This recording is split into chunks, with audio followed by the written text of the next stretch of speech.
Yo, hey guys, it's Beast, back with some more beastly content, and today, with the current state of Once Human, I figured I would show you why Borderlands 3 is 1 billion times better than Once Human. So, starting out with the first thing, Borderlands 3 only costs $2.99 right now, guys. It's 95% off, and as a matter of fact, you can get every single Borderlands game besides the Tiny Tina's Wonderlands for $24.80. Well, it's probably a little more. I think it's like $40 if you don't own a lot of the stuff. I am a very, very hardcore Borderlands player. I will also tell you, if you've never played a Borderlands, you might want to even go start at number 1, because even number 1 got a remaster.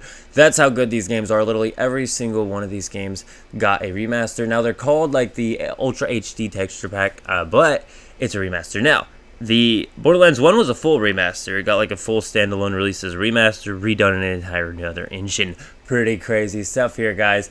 These games are phenomenal. So without further ado, let's get started. First things first, let's go ahead and crank our settings. We need that 75 megabits and we need that 4K. Now, another great thing about Borderlands 3 is, if you've played it before, you can start at level 13 and start any of the DLC. Now, I am missing one of the DLCs, but I never actually played the Bounty of Blood. I picked it up and I never actually played it. I sat it down and completely forgot about Borderlands 3, and that is an absolute travesty. So I wanted to show you this little feature of Borderlands 3 now. So you can actually start at level 13. That will skip you straight to being in your spaceship, and it'll also allow you to instantly start whatever DLC of your choice. So we're wanting to play the Bounty of Blood one, and we can play in cooperation or co-opetition mode. So this means that when you're playing in multiplayer, that you will actually get the drops of with cooperation mode. Everyone gets their own drops, so if you get a legendary, your buddy can't take it from you. Co-opetition mode means that loot is shared. What that means is your buddy can actually loot that legendary before you, and you're competing for your loot as you're playing with your buddy. Just a cool little feeling here. Also, I just gotta say, I absolutely adore these little intro card scenes they do on these games. It's literally their signature, guys. Leading the Crimson Raiders is Lilith, a Siren champion. Or rather, she was, until an evil siren named Tyrene Calypso stole her powers. Now, the Calypso's cult threatens the entire galaxy. There, you happy? What are you waiting for? Get a move on!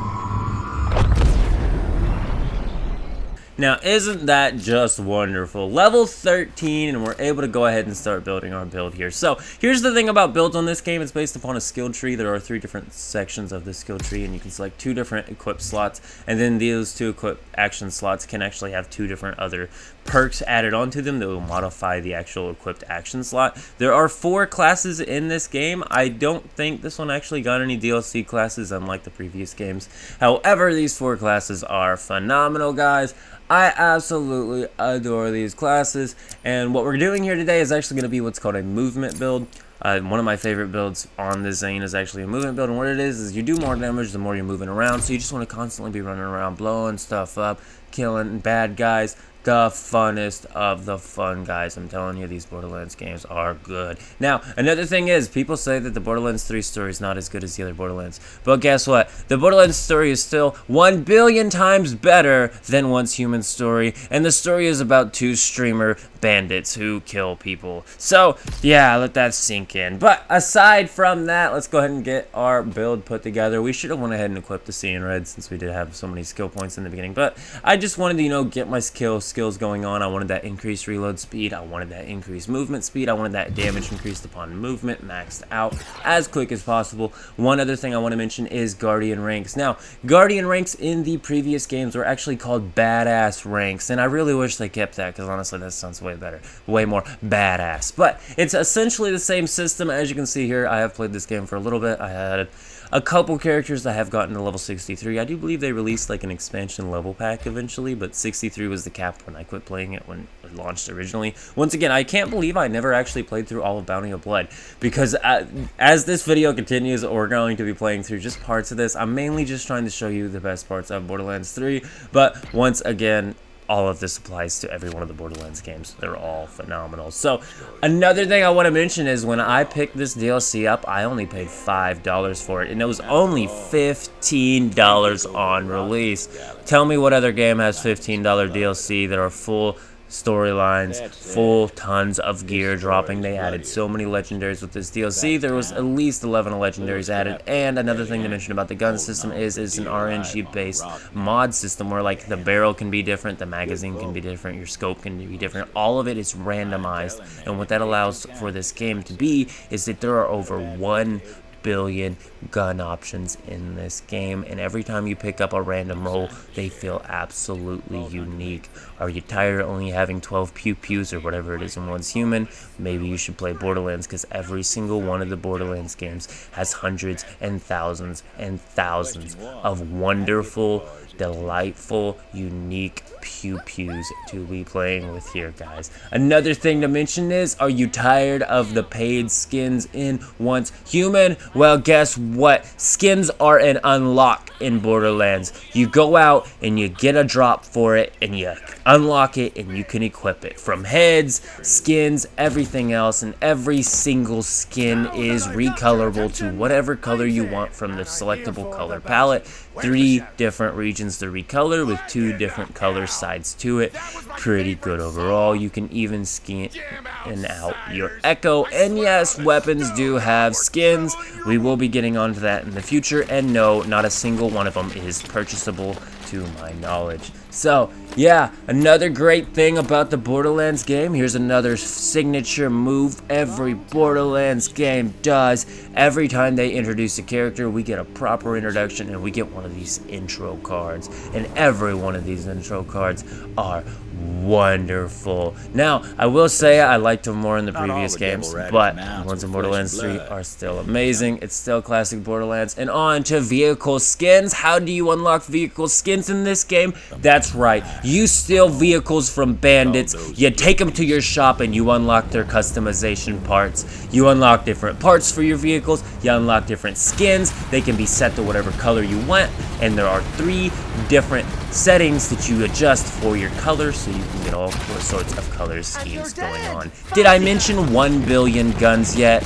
1 billion guns, bitches. So, as you can see here, some of these guns aren't the best, but of course, there are rarities to the guns. From green, blue, common, legendary, and I'm not quite sure Pearl Essence are in Borderlands 3, however, there are Pearl Essence in Borderlands 1, 2, pre-sequel, and so on. Also, another thing I will mention is maybe don't play the new Tales from the Borderlands game. If you want to play a Telltale games, go play the original Tales from the Borderlands game. It's absolutely phenomenal. As you can see here, I'm just trying to show you the best of the best here. Here's one of the loot crates that you can get guns out of here. Now, they are randomized guns, so you don't know what you're getting when you open these up. It's an absolute blast. Every time you open one of these chests, you're sitting there, you're crossing your fingers, and you can't wait to hear that money cha-ching sound when a legendary is in the chest. So, here's our first boss fight, and if you want to know how boss fights are supposed to be, this is a boss fight. Let me tell you a little bit something about Borderlands boss fights. So, Borderlands boss fights have what's called a drop pool, and what a drop pool is basically is a loot pool, and what a loot pool is, you guessed it, is a pool of chance of drop loot. So these bosses can actually be farmed in these Borderlands games, and in the Borderlands 4 game they're adding a respawn boss button for farming. In Borderlands 3 and the past Borderlands games, we've had to save and exit and then load back into the game to farm these bosses. In Borderlands 4 they're adding a simple button at the end of the boss. You push it, it starts you back at the beginning of the boss, respawns it, ready for you to farm it again, farming for those glorious loots and those glorious legendary pew guns. You see this gun we're using right here? This is a green gun, and it had absolutely no problems wiping Carmash. Now, another reminder about the Guardian ranks, they do boost all sorts of different stats, from gun damage to elemental damage to movement speed to everything else, so it might explain why this was so easy for me, being that I have a rank of 88, which, if you do actually get into this game and play it, you will realize is very high. Now, another thing I want to mention about these games is every single one of these games, you play them, it's going to take you hundreds of hours to actually get to the end game of this game, or any of the Borderlands games. These games are phenomenal. As you can see here, we did kill the boss there. This happens to me a lot in these games. Luckily, in the previous games, when you kill the boss, sometimes it'd be like, haha, you didn't kill the boss, even though you did. But we got the little cutscene trigger there where he started speaking, so I knew we actually got the boss. I was thinking this boss might have dropped a legendary, but no, this one didn't drop a legendary. It did make the cha-ching sound, but it was only a purple rarity, aka epic rarity guns. Now, epic rarity guns are still good, but once again, legendary is the main squeeze here. It is the best of the best in this game, and I'm really hoping they add pearlescence back to Borderlands 4, because pearlescence were a very unique type of weapon. Borderlands 1 has its own sort of very extremely unique weapon called Uridian weapons, but we're not here to get onto that. And check out this new epic we have. This is a wrist mounted pew pew gun. Another thing to mention, you smack C, it'll go from smart bullets to a single shot missile that it shoots, and a lot of guns have this multi-fire options. Then it's not just multi-fire from semi to auto. We got things like converting from a rifle to a shotgun, and yes, it does convert the type of ammo it's consuming. So if you run out of rifle ammo, you can swap the gun's firing mode to a completely different type of gun. And on to the weapon skins, the same thing as every other skin in this game. It's a farmable drop. Yes, they are animated skins. Here are the skins I currently have. I like this bloodied one, even though it doesn't have any actual animation. The cool looking vault one did have a cool animation, and as you can see here, what I said about parts, weapons have randomized parts. You can view the parts, you can view the stats, it'll tell you what type of elemental damage it does, and everything else. Another great thing about this is I am a movement build on this game, and in this game in general has something I really like about it that most games don't, and every Borderlands has this feature. You do not have to use one gun throughout your playthrough. It's actually recommended for you to constantly be picking up new loot that's higher level and better guns over and over and over. You're never using the same gun. It's very hard to get bored of a gun when you're only going to be using it for 10 to 20 minutes.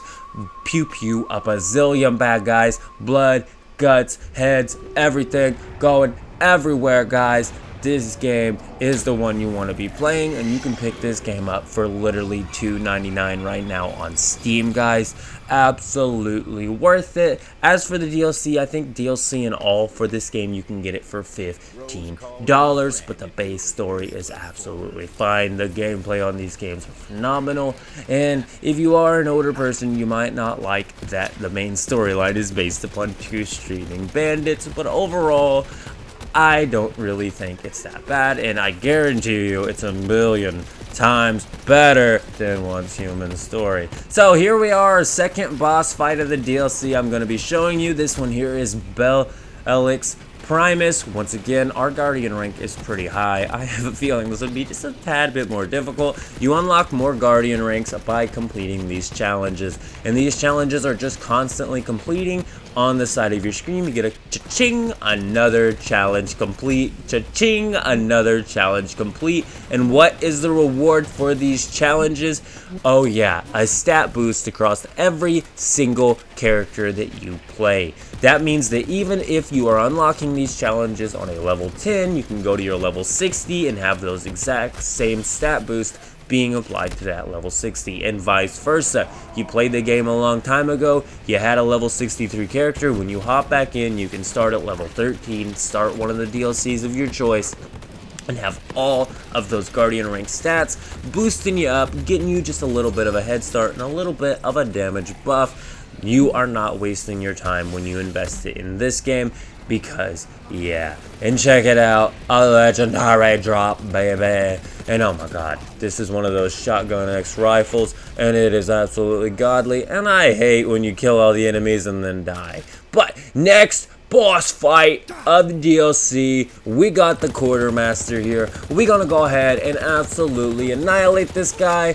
Once again, we a movement build. We just gotta keep on moving, keep on moving. Right here is the Draken Wolf that he has there. It's just some mech thing. You gotta shoot it down until it's disabled, then it's gonna sit there and heal. If you don't shoot it down, it will nuke you. Just something to keep account of. Once again, we have badass ranks, so I think our shield, everything's receiving massive buffs. I don't know what all stats I had buffed on it, but 88 Guardian rank is definitely helping us out here, because as you can see here, we are just absolutely eating through this boss. Either we are just absolutely eating through this boss because of Guardian rank, or this pew pew that we got dropped, this legendary right here, is a very good legendary. And honestly, I'm kind of on the fence on both sides of this, because this thing is glorious. It has a damage over time corrosive effect going on to, or it's not corrosive, is it corrosive? I think it's corrosive. I think it's actually, I remember seeing the name of it. It's not corrosive. This isn't corrosive. This is like nuclear, but it's not called nuclear. But regardless, as you can see here, pew pew, pew pew, and the bad guys are dead. Level 18, guys, and as you level up, your build will get better and better because you'll unlock more skill points to put into the skill tree. Your build can get more complex. You learn all sorts of things. In Borderlands 2,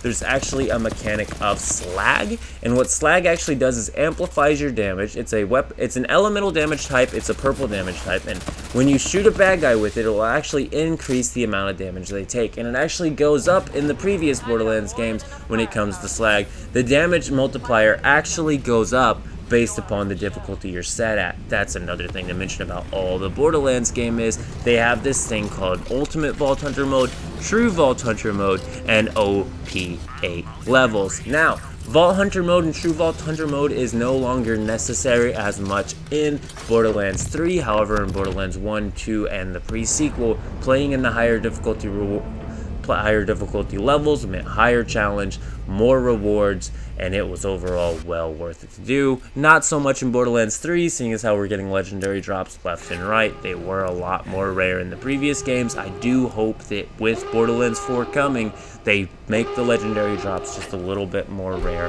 I want to have a reason to go play the game again.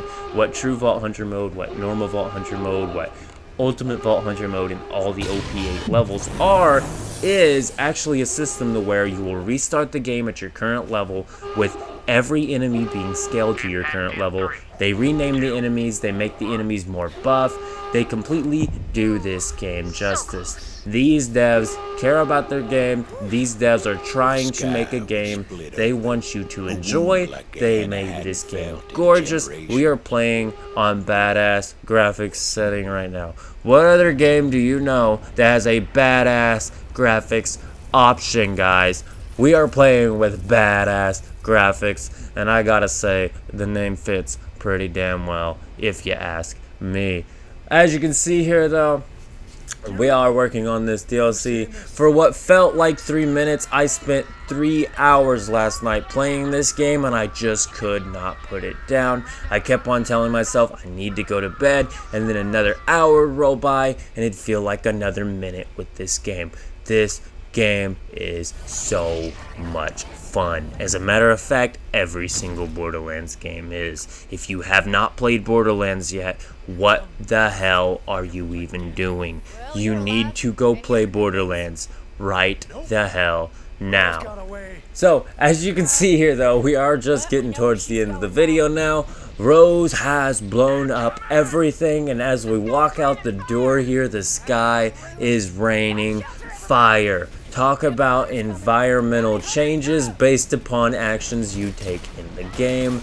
This is one hell of an environment change, and it looks absolutely sweet, and it is so much fun running around pew pew and bandits, blowing them up, blood everywhere, explosions everywhere, corrosion, all sorts of different elementals, shock, fire, everything, burn them to death, corrode them to death, disintegrate them. We got laser weapons, we got wrist-mounted guns, we got so many guns, over 1 billion guns. Did I mention that yet? 1 billion guns, baby. But with that, I am out. See yas. Keep it beast mode.